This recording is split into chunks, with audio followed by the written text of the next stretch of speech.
একটু ভাবুন তো ১৯২৪ সালের ওয়াল স্ট্রিটের একজন ইনভেস্টমেন্ট ব্যাংকারকে যদি টাইম মেশিনে করে আজকের এই আধুনিক যুগে নিয়ে আসা হয় তাহলে তার রিয়াকশনটা ঠিক কেমন হবে? হ্যাঁ, আক্ষরিক অর্থেই তিনি তো প্রচণ্ড ভয় পেয়ে যাবেন। মানে পাগল হয়ে যাওয়ার মতো অবস্থা হবে তার। ঠিক তাই। আমাদের হাতের স্মার্টফোন, তারপর ধরুন আর্টিফিশিয়াল ইন্টেলিজেন্স আর সেকেন্ডের ভগ্নাংশে হওয়া অ্যালগোরিদমিক ট্রেডিং, এসব দেখে তিনি হয়তো ভাববেন এগুলো সব ভিন গ্রহের কোনো জাদু। একদম। তার কাছে পুরো দুনিয়াটাই একেবারে অচেনা মনে হবে। কিন্তু ঠিক সেই মুহূর্তেই যদি শেয়ার বাজারে কোনো বড় ধরনের ধস নামে, মানে মার্কেট ক্র্যাশ করে, তবে সেই ব্যাংকার হঠাৎ করেই নিজেকে খুব পরিচিত একটা পরিবেশে আবিষ্কার করবেন। হ্যাঁ, কারণ মানুষের রিয়াকশন তো আর বদলায়নি। ঠিক, চারপাশের মানুষগুলোর চেহারায় যে তীব্র আতঙ্ক বা হতাশা আর প্যানিক তিনি দেখবেন, তা হুবহু ১০০ বছর আগের সেই ১৯২৯ সালের গ্রেট ডিপ্রেশনের ঠিক আগের মুহূর্তগুলোর মতোই। মানে মাধ্যমগুলো হয়তো পুরোপুরি বদলে গেছে, কিন্তু মানুষের ভেতরে কাজ করা ভয় বা লোভের অনুভূতিটা এক বিন্দুও বদলায়নি। আর ঠিক এই কারণেই আজকের এই আলোচনাটা এত স্পেশাল। আমরা সাধারণত সবসময় খুঁজি আগামী ১০ বছরে কি বদলাবে, নতুন কি আসবে, কিন্তু মর্গান হাউজেলের বিখ্যাত বই সেম অ্যাজ এভার এর সারাংশ নিয়ে আজকের এই বিস্তারিত আলোচনায় আমরা এর ঠিক উল্টো দিকটা খুঁজব। চলুন বিষয়টা একটু বিস্তারিতভাবে খুলে বলা যাক, কিভাবে সেই সব জিনিস যা কখনোই বদলায় না সেগুলোই আসলে ভবিষ্যৎ বোঝার সবচেয়ে বড় চাবিকাঠি। এখানকার সবচেয়ে চমৎকার বিষয়টা হলো বিবর্তনমূলক মনস্তত্ত্বের দিক থেকে চিন্তা করলে এই অপরিবর্তনশীলতার পেছনের বিজ্ঞানটা খুব পরিষ্কার হয়ে ওঠে। মানে আমাদের ব্রেনের কথা বলছেন তো? হ্যাঁ, আমাদের মস্তিষ্ক, বিশেষ করে মস্তিষ্কের যে অংশটি আবেগের জন্য দায়ী, মানে অ্যামিগডালা, সেটা কিন্তু হাজার হাজার বছর ধরে একইভাবে কাজ করার জন্য প্রোগ্রাম করা হয়েছে। আচ্ছা, মানে সেই আদিম যুগের মতো। ঠিক তাই। প্রাচীনকালে যখন মানুষ জঙ্গলে শিকার করত, তখন ঝোপের আড়ালে সামান্য শব্দ শুনলেই তাদের ভেতর যে ফাইট অর ফ্লাইট রেসপন্স তৈরি হতো, তা ছিল টিকে থাকার জন্য খুব জরুরি। অর্থাৎ হয় লড়াই করো নয়তো পালাও। একদম। আজ আমাদের সামনে হয়তো কোনো বন্য প্রাণী নেই, কিন্তু যখন ল্যাপটপের স্ক্রিনে আমরা দেখি আমাদের বিনিয়োগের পোর্টফোলিও লাল হয়ে নিচের দিকে নামছে, আমাদের মস্তিষ্ক সেই আর্থিক ক্ষতিটাকে ঠিক ওই প্রাচীনকালের শারীরিক হুমকি মতোই প্রসেস করে। ও আচ্ছা, তার মানে হুমকিটা আধুনিক হলেও আমাদের শরীরের ভেতরের রিয়াকশনটা সম্পূর্ণ আদিম। হ্যাঁ, আমরা যতই নিজেদের আধুনিক আর যুক্তিবাদী বলে দাবি করি না কেন, বিপদের মুহূর্তে আমাদের সেই আদিম মস্তিষ্কই পুরো নিয়ন্ত্রণ নিয়ে নেয়। বিষয়টা একটু খটকা লাগার মতো। মানে আমরা তো এখন অনেক বেশি শিক্ষিত, তাই না? আমাদের কাছে পৃথিবীর সব তথ্য হাতের মুঠোয় আছে। সেটা ঠিক। শত শত বছরের সঞ্চিত জ্ঞান কি আমাদের এই আদিম প্রোগ্রামিংকে ওভাররাইড করতে পারে না?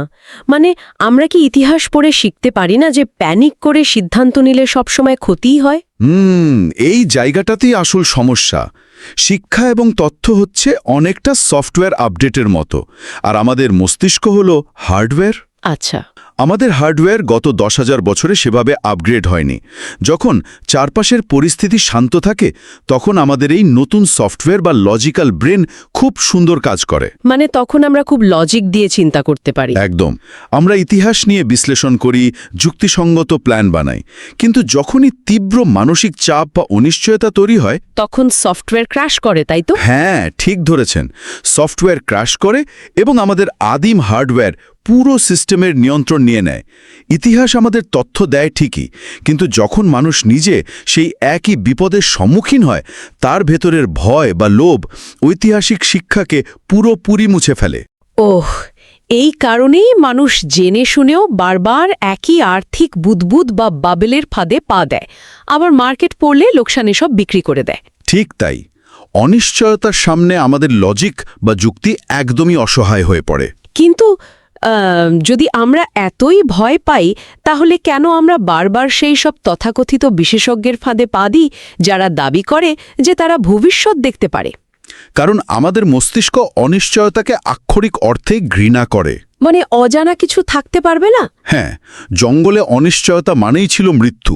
তাই বিবর্তনের ধারায় আমরা এমনভাবে তৈরি হয়েছি যে শূন্যস্থান বা অজানা কিছু থাকলেই মস্তিষ্ক সেখানে একটা প্যাটার্ন বা উত্তর বসিয়ে দিতে চায়। আচ্ছা, মানে আমরা মন গড়া একটা উত্তর তৈরি করে নিই। একদম। যখন কেউ বুঝতে পারে না যে কাল অর্থনীতি বা বাজারের কি হবে, তখন সেই অজানা পরিস্থিতিটা একটা তীব্র মানসিক যন্ত্রণার জন্ম দেয়। এই যন্ত্রণার হাত থেকে বাঁচার একটা ডিফেন্স মেকানিজম বা প্রতিরক্ষামূলক ব্যবস্থা হিসেবেই অতি আত্মবিশ্বাস বা ওভার কনফিডেন্সের জন্ম হয়। যখন কোনো বিশ্লেষক খুব আত্মবিশ্বাসের সাথে বলেন যে আগামী 6 মাসে এই ঘটনাটি 100% ঘটবে, তখন আমরা তার কথাকে আঁকড়ে ধরি। আমরা আসলে তার বিশ্লেষণটা কিনছি না, আমরা কিনছি শান্তিটা। দারুণ বলেছেন। আমরা সাময়িক মানসিক প্রশান্তিটা কিনছি, যা আমাদের বোঝায় যে যাক, পৃথিবীটা অন্তত কারো একজনের নিয়ন্ত্রণে আছে। বাহ, চমৎকার। হাউজেল এই কারণেই বইতে একটা মহামূল্যবান উপদেশ দিয়েছেন, সবসময় কিছু না জানা মেনে নিন। মানে আমি সব জানি না এটা স্বীকার করে নেওয়া। হ্যাঁ, কারণ যখন আমরা স্বীকার করি যে আমরা সব জানি না, তখন অন্তত আমরা ভুল পূর্বাভাসের উপর ভিত্তি করে আত্মঘাতী সিদ্ধান্ত নেওয়া থেকে বেঁচে যাই। কিন্তু বর্তমানে তো আমাদের কাছে এত ডেটা আছে, big data analytics, artificial intelligence সবই তো আছে। হ্যাঁ, প্রযুক্তি অনেক এগিয়েছে। তো যদি আমাদের হাতে একটা ব্যবসার গত 10 বছরের নিখুঁত ডেটা থাকে, তারপরেও কি মানুষ শুধু একটা ভালো গল্প শুনে ভুল সিদ্ধান্ত নিতে পারে? মানে আজকের যুগে ডেটার চেয়ে গল্প কি বেশি শক্তিশালী হতে পারে? অবশ্যই পারে। এখানে মস্তিষ্কের কাজের ধরনটা বোঝা খুব জরুরি। ডেটা বা সংখ্যা প্রসেস করতে আমাদের মস্তিষ্কের প্রিফ্রন্টাল কর্টেক্সকে অনেক বেশি কাজ করতে হয়। মানে এটা খুব খাটনির কাজ? একদম। সংখ্যা বিশ্লেষণ করাটা মস্তিষ্কের জন্য চরম ক্লান্তিকর একটা প্রক্রিয়া। অন্যদিকে মানুষ হাজার হাজার বছর ধরে আগুনের চারপাশে বসে গল্প শোনার মাধ্যমে একে অপরের সাথে কানেক্টেড হয়েছে। হ্যাঁ, গল্প শুনতে তো সবারই ভালো লাগে। ঠিক, আমাদের স্নায়ুতন্ত্র এমনভাবে তৈরি যে যখনই আমরা কোনো গুছিয়ে বলা গল্প শুনি, যেখানে একজন হিরো আছে, একটা সংগ্রাম আছে, মস্তিষ্ক সাথে সাথে ডোপামিন এবং অক্সিটোসিন হরমোন রিলিজ করে। অর্থাৎ একটা হচ্ছে বোরিং খাটনির কাজ, আরেকটা হচ্ছে সরাসরি আনন্দ পাওয়া। শুধু আনন্দ নয়, বিষয়টা আরও গভীর। ধরুন, যখন একজন উদ্যোক্তা এসে ইনভেস্টরদের 10টা জটিল স্প্রেডশিট আর প্রবাবিলিটি মডেল দেখায়, তখন ইনভেস্টরদের ব্রেইন ক্লান্ত হয়ে যায়। মনোযোগ ধরে রাখা কঠিন হয়ে যায়। হ্যাঁ, কিন্তু যখন সেই একই উদ্যোক্তা একটা আবেগময় গল্প শোনায়, কিভাবে তার এই প্রজেক্টটা সফল হলে সাধারণ মানুষের জীবন সহজ হবে, তখন ইনভেস্টররা সেই গল্পের ভেতরে নিজেদের দেখতে পায়। আর তখনই ওই ডোপামিনের খেলা শুরু হয়। ঠিক, ডোপামিনের এই প্রবাহ আমাদের যুক্তিবাদী চিন্তাকে সাময়িকভাবে অন্ধ করে দেয়। আমরা তখন পেছনের বোরিং ডেটাগুলো আর যাচাই করতে চাই না। আমরা চাই গল্পটা যেন সত্যি হয়। একদম তাই। এই কারণে এই দুনিয়ার সবচেয়ে বড় বড় আর্থিক কেলেঙ্কারিগুলো সফল হয়, কারণ তারা ডেটা বিক্রি করে না, তারা একটা খুব সুন্দর বিশ্বাসযোগ্য স্বপ্ন বিক্রি করে। সর্বনাশ! যদি আমরা ডেটার বদলে ডোপামিন চালিত গল্প দিয়ে সিদ্ধান্ত নিই আর সবসময় অনিশ্চয়তাকে ঢাকতে গিয়ে ভুল পথে পা বাড়াই, তাহলে তো আমরা প্রতিনিয়ত একটা ধ্বংসের খাদের কিনারায় হাঁটছি। ঝুঁকি তো সব জায়গাতেই আছে। আর ঠিক এখানেই বিষয়টা সবচেয়ে বেশি আকর্ষণীয় হয়ে ওঠে। বইতে তো বলা হয়েছে একটি ছোট ভুলও বড় ব্যর্থতায় পরিণত হতে পারে, কিন্তু কিভাবে? মানে ছোট ভুল তো ছোটই থাকার কথা, তাই না? এটা বুঝতে হলে আমাদের চেইন রিয়াকশন বা ধারাবাহিক প্রতিক্রিয়া বুঝতে হবে। আধুনিক বিশ্ব এবং আমাদের জীবন অত্যন্ত জটিল এবং একে অপরের সাথে যুক্ত। একটা আরেকটার উপর নির্ভরশীল। হ্যাঁ, এখানে কোনো ঘটনাই বিচ্ছিন্নভাবে ঘটে না। ইতিহাসে বড় বড় যত বিপর্যয় ঘটেছে, তা সে কোনো যুদ্ধ হোক বা অর্থনৈতিক ধস, সেগুলোর দিকে তাকালে দেখবেন কোনো একটা একক বিশাল ভুলের কারণে সেটা শুরু হয়নি। তাহলে কিভাবে শুরু হয়েছে? ধরুন, হয়তো একটা ছোট্ট কমিউনিকেশন গ্যাপ, তার সাথে যুক্ত হয়েছে একটা সামান্য যান্ত্রিক ত্রুটি, এবং তার উপর ভর করেছে মানুষের আকস্মিক প্যানিক। এই ছোট ছোট জিনিসগুলো যখন একসাথে মিলে যায়, তখন সেটা একটা বিশাল দানবে পরিণত হয়। ঠিকটাই, নিয়ন্ত্রণের বাইরে চলে যায় সবকিছু। বিষয়টা অনেকটা হাইওয়েতে গাড়ি চালানোর মতো। মানে অ্যাক্সিডেন্টের ভয়ে তো আমরা গাড়ি চালানো বন্ধ করে দিই না। না, তা তো দিই না। বরং আমরা সিট বেল্ট বাঁধি, ট্রাফিক নিয়ম মেনে চলি। ঝুঁকি থেকে পালানো নয়, বরং ঝুঁকিকে ম্যানেজ করাই আসল কাজ। যদি আমরা বিষয়টাকে একটু বৃহত্তর প্রেক্ষাপটে দেখি, এই উপমাটা ঝুঁকির আসল চরিত্রটা খুব সুন্দরভাবে ব্যাখ্যা করে। গাড়ি চালানো বন্ধ করাটা কোনো সমাধান নয়। একদম, তাহলে তো কোথাও পৌঁছানোই যাবে না। হ্যাঁ, সমাধান হলো অন্ধভাবে ঝুঁকি না নেওয়া। অন্ধভাবে ঝুঁকি নেওয়া আর ক্যালকুলেটেড রিস্ক বা হিসাব নিকাশ করে ঝুঁকি নেওয়ার মধ্যে একটা বিশাল পার্থক্য আছে। মানে সেফটি মেজার্স রাখা আর কি। ঠিক, এটাকে বলা হয় মার্জিন অফ সেফটি বা নিরাপত্তার একটি অতিরিক্ত স্তর রাখা। সফল মানুষেরা কখনোই ঝুঁকিহীন জীবন খোঁজে না। তারা ঝুঁকি নেয় কিন্তু সাবধানে। হ্যাঁ, তারা জানে যে তাদের কিছু উদ্যোগ ব্যর্থ হতেই পারে, কিন্তু তারা এমনভাবে নিজেদের প্রস্তুত রাখে যাতে একটা ব্যর্থতা তাদের পুরো ক্যারিয়ার বা জীবনকে শেষ করে না দেয়। মানে ওই প্রবাদের মতো সব ডিম এক খাঁচায় না রাখা। ঠিক তাই, তারা এই অনিশ্চয়তাকে মেনেই নিজেদের জন্য একটা বাফার জোন তৈরি করে রাখে। এই বাফে জোনটা আমাদের একটা সবচেয়ে দামি জিনিস কিনে দেয়, আর সেটা হলো সময়। যদি আমরা টিকে থাকতে পারি তবেই তো ভবিষ্যতে সফল হওয়ার সুযোগ পাব। একদম সত্যি কথা। কিন্তু এখানে আমার একটা বড় খটকা আছে। বইয়ের অন্যতম মূল শিক্ষা হলো শর্ট টার্ম লাভের চেয়ে লং টার্ম চিন্তা এবং ধৈর্য বেশি গুরুত্বপূর্ণ। হ্যাঁ, লং টার্ম গেমটা বোঝা খুব জরুরি। তাহলে এর মানে শেষ পর্যন্ত কি দাঁড়াচ্ছে? আমরা তো এখন এমন একটা স্টার্টআপ কালচারে বাস করি যেখানে বলা হয় move fast and break things. হ্যাঁ, খুব পপুলার একটা কথা। তো যদি আমি আজ ধৈর্য ধরে বসে থাকি, তাহলে তো কাল আমার চেয়ে দ্রুত গতিতে চলা কোনো প্রতিযোগী আমাকে বাজার থেকে ছিটকে ফেলবে। আজকের এই তীব্র প্রতিযোগিতার যুগে ধৈর্য ধরুন, এ কথাটা কি খুব সেকেলে আর বিপজ্জনক একটা উপদেশ নয়? এই জায়গাটাতে অনেকেরই ভুল ধারণা আছে।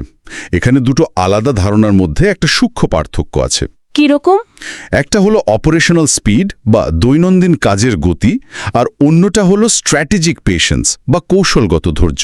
আচ্ছা, মানে দুটো আলাদা জিনিস। হ্যাঁ, আপনাকে প্রতিদিনের কাজ খুব দ্রুত করতে হবে, দ্রুত নতুন প্রযুক্তি শিখতে হবে, কিন্তু আপনি যদি আশা করেন যে আপনার একটা নতুন উদ্যোগ 3 মাসের মধ্যেই আপনাকে বিলিয়নিয়ার বানিয়ে দেবে, তাহলে সেই অধৈর্যই বিপদ ডেকে আনবে। একদম। যে স্টার্টআপগুলো শুধু মুভ ফাস্ট নীতিতে চলে, অন্ধের মতো ঝুঁকি নেয়, তাদের 99%ই কিন্তু খুব দ্রুত হারিয়ে যায়। আর যারা টিকে থাকে, তারা কাজের ক্ষেত্রে দ্রুত হলেও নিজেদের মূল ভিশন বা লক্ষ্যের ক্ষেত্রে প্রচণ্ড ধৈর্যশীল থাকে। কারণ কম্পাউন্ডিং বা চক্রবৃদ্ধির সুফল পাওয়ার একটাই শর্ত, সেটাকে নিরবিচ্ছিন্নভাবে লম্বা সময় ধরে চলতে দেওয়া। আপনি গাছ দ্রুত বাড়তে বাধ্য করার জন্য তো প্রতিদিন গাছের শেকড় টেনে লম্বা করতে পারেন না, তাই না? ঠিক বলেছেন, একেবারেই অসম্ভব। ভাবুন তো, এই যে ভালো বা খারাপ সময় চিরকাল থাকে না, এই বিষয়টা মেনে নিলে মাথার উপর থেকে কত বড় একটা বোঝায় নেমে যায়। হ্যাঁ, বিশাল একটা রিলিজ। আমাদের সবচেয়ে বড় সমস্যা হলো যখন আমরা সফল হই, আমরা ধরে নিই এই গ্রাফটা সবসময় এভাবেই ওপরের দিকে উঠতে থাকবে, আর অহংকারী হয়ে পড়ি। ঠিক।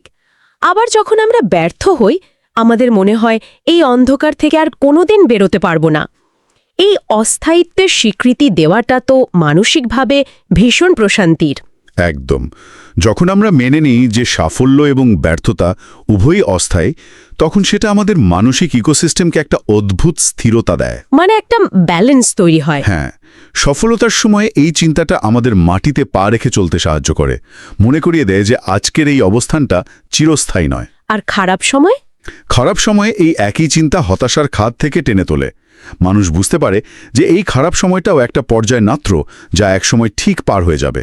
এই স্থিরতাটা যার ভেতরে তৈরি হয়, সে বাইরের পৃথিবীর ট্রেন্ড দেখে আর ঘাবড়ে যায় না। ঠিক, অন্যের রাতারাতি সাফল্য দেখে সে আর বিচলিত হয় না। আজকের এই পুরো আলোচনা থেকে আমরা দেখতে পাচ্ছি যে মর্গান হাউজেলের সেম অ্যাজ এভার শুধু পড়ার জন্য একটি বই নয়, আধুনিক বিশ্বের এই তীব্র কোলাহল আর প্রতিনিয়ত বদলে যাবার ট্রেন্ডের মাঝে এটি আসলে একটা কম্পাস, একটা দারুণ গাইডবুক বলা যেতে পারে। হ্যাঁ, ভালো সিদ্ধান্ত নিতে হলে এবং মানসিকভাবে স্থির থাকতে হলে আমাদের সেই জিনিসগুলোর দিকেই বেশি মনোযোগ দিতে হবে যা গত 1000 বছরেও বদলায়নি এবং আগামী 1000 বছরেও বদলাবে না।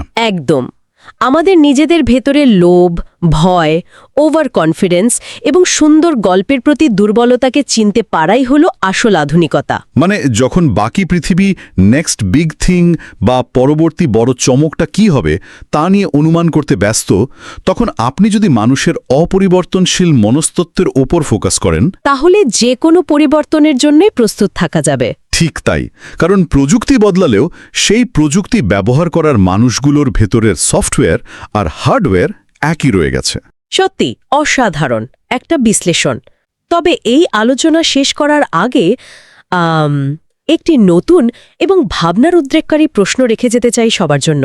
অবশ্যই। আজকের এই আলোচনা আমাদের শেখায় যে শত শত বছরেও মানুষের মৌলিক আচরণ বদলায়নি, কিন্তু আজ আমরা এমন এক যুগে প্রবেশ করছি যেখানে এআই শুধু আর আমাদের টুল বা হাতিয়ার নয়। হ্যাঁ, এআই এখন অনেক বেশি পাওয়ারফুল। এটি আমাদের হয়ে সিদ্ধান্ত নিচ্ছে, আমাদের বিনিয়োগের অ্যালগোরিদম থেকে শুরু করে আমরা কি কিনব সবকিছুই এআই প্রভাবিত করছে। তো প্রশ্ন হল, এই প্রযুক্তিগত বিপ্লব কি শেষ পর্যন্ত মানুষের সেই আদিম লোভ আর ভয়কে মুছে দিয়ে আমাদের পুরোপুরি যৌক্তিক প্রাণীতে পরিণত করতে পারবে? খুবই ইন্টারেস্টিং একটা ভাবনা। নাকি এআই কেবল একটি নতুন আয়না হয়ে দাঁড়াবে, যেখানে আমাদের পুরনো মনস্তত্ত্ব সেই একই ভয় আর লোভই আরও নিখুঁত ও ভয়ঙ্কর রূপে প্রতিফলিত হবে? মানে আমাদের ভুলগুলোই এআই আরও নিখুঁতভাবে করবে। হ্যাঁ, আধুনিক পৃথিবীর প্রতিনিয়ত বদলাচ্ছে ঠিকই, কিন্তু সেই পরিবর্তনের কেন্দ্রে থাকা মানুষটি কি সত্যিই বদলাবে? এটা নিয়ে সবাই একটু ভেবে দেখতে পারেন। আজ এ পর্যন্তই।